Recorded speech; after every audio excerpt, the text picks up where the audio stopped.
What's going on, YouTube? Welcome back to another episode of Double Dribble. In today's episode, I want to talk about McClung and the latest news on McClung in the NBA and his NBA career. Haven't made a video on him in a while. I know these usually are pretty popular on the channel and people have a lot of strong opinions about McClung, whether it be good or bad. So I just want to talk a little bit about the most recent news with him, update on his career, and then hear from you guys in the comment section down below. But before we get in the video, I just want to quickly say, if you're a fan of basketball, whether it be high school, college, or the NBA, make sure to hit the subscribe button, join the conversation. We love interacting with you guys in the comment section, so make sure you leave those all down below. Make sure to hit the like button on this video, hit that subscribe button like I already said, and let's get right into the video. Today I want to talk about McClung. He is currently a rookie. He went undrafted last year in the NBA draft, and I got a lot of flack for videos saying that I believe McClung would go undrafted. A lot of people are saying I was a hater, that I was just hating on him and stuff. People are saying I'm hating on him because he's white, even though I'm white. I don't know. A lot of people are just talking a lot of nonsense, but my prediction came out to be true, and I even had some people comment after, oh, you called this, blah blah blah. But it's like, yeah, I mean, if you just look at it, it was a pretty high chance he was going to go undrafted, if not be one of the last picks in the second round. But yeah, so he went undrafted. He signed with the Los Angeles Lakers as a free agent after going undrafted. And now, he spent some time in the G League, and currently he just got signed to a 10-day hardship contract with the Chicago Bulls.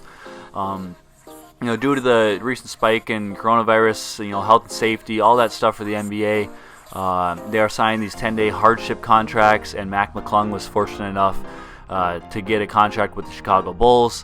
They picked him up, signed him to this 10-day contract on December 22nd. So he does have, at the time of me recording this video, it is December 28th. So he has a couple more days left with this hardship contract with the Chicago Bulls. But as of right now, it's not looking too good for him. He has yet to check into a game yet. He's been dressed and active and, sitting on the bench with the Bulls, but he has yet to check into a game. Pretty much it seems as though they just signed him to make sure that enough guys that were healthy and out of the health and safety protocols, that way they didn't have to postpone any games or forfeit any games or anything like that. So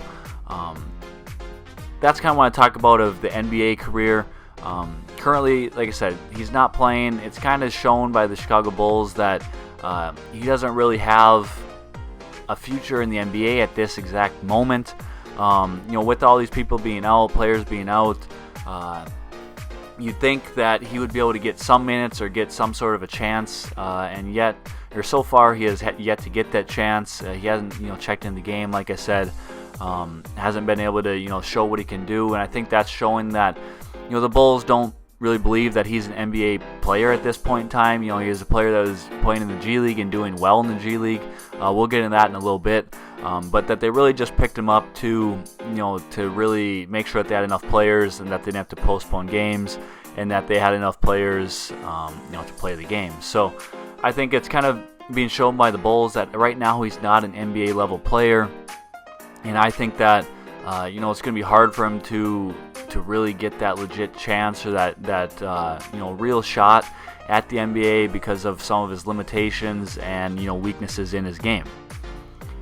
But I want to talk a little bit about this G League career. He was doing really well in the G League, actually, put up some great numbers in the G League, so I want to talk a little bit about that, and say that I don't think at this moment he has a huge future in the NBA, but he's been a good G League player. Doesn't mean he can't, continue to work on his game and, get a shot from some team and prove everybody wrong, or, really take full opportunity of that shot and, stick with the team. But as of right now, he's playing for the Lakers G League team, and in 13 games, he has averaged 32 minutes per game, so getting some good minutes. He's averaging 19.5 points per game, 3.6 rebounds, and 6.2 assists per game. He's also averaging 1.3 steals. He was doing all this while shooting 47.5% from the field, shooting 39.7% from 3 on 4.8 attempts per game. 81% from the free throw line. He's got a plus minus of a 3.2. So honestly, he is doing really well in the G League. He's scoring the ball in that 19.5 points per game. That's really well. He's shooting the ball extremely well.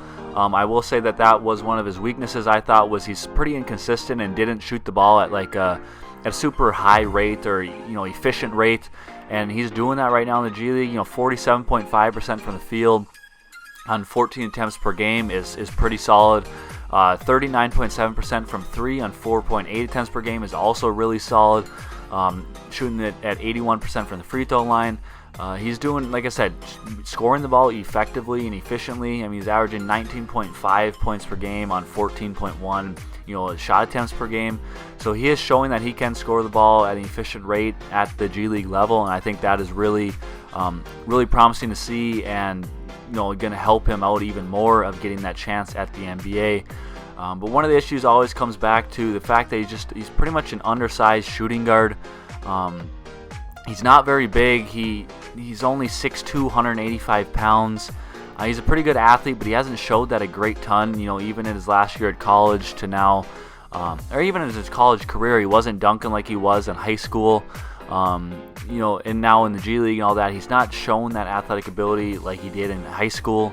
So I think one of the biggest issues just always comes down to he's basically an undersized shooting guard, and now that really didn't allow him to be super efficient on the offensive end, and it seems like he's kind of showing that he can be efficient, but it still just doesn't help him a lot on the defensive end at the NBA level, having to guard shooting guards.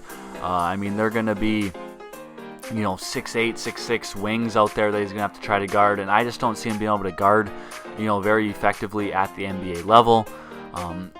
People could say that he's a point guard. I don't think he's a true point guard, but he is averaging 6.2 assists per game in the G League, so maybe he is working on his point guard skills, being able to pass the ball, make the right reads. He's averaging 2.7 turnovers per game, which is kind of high, but to the 6.2 assists, that's over a 3-to-1 assist to turnover ratio, so that is pretty good. But I just think there's a lot of things he needs to work on his game. Continue to show that he can be effective, really show that he can guard at the NBA level, because like I said, he's pretty undersized. And keep working on his playmaking and his decision making, and turning the ball over less. But as of right now, I think it's being shown by the Bulls that he doesn't have a great future in the NBA at this moment.